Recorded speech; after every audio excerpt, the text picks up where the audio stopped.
Hello mga ka-busy mind. So ngayon ipasok na natin ang cable na 95 mm squared galing sa motor. So kailangan lagyan natin ng liquid tight na flexible kasi may kalayuan siya sa cable tray papunta sa panel.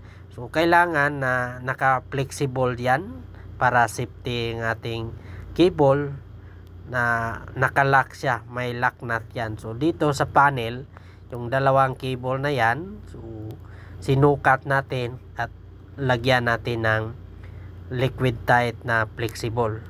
So yung katulad yung sa line side na cable na ilagay na. So dito naman sa kabilang panel, yan. So binutasan na natin sa gilid ng main line. So yung dalawa, diyan ipasok din natin ang cable na yan. So yan, liquid tight na flexible ang ilagay natin. So dito naman sa jockey pump, napasok na natin yung kable. So yung kable sa jockey pump naka terminate na yan.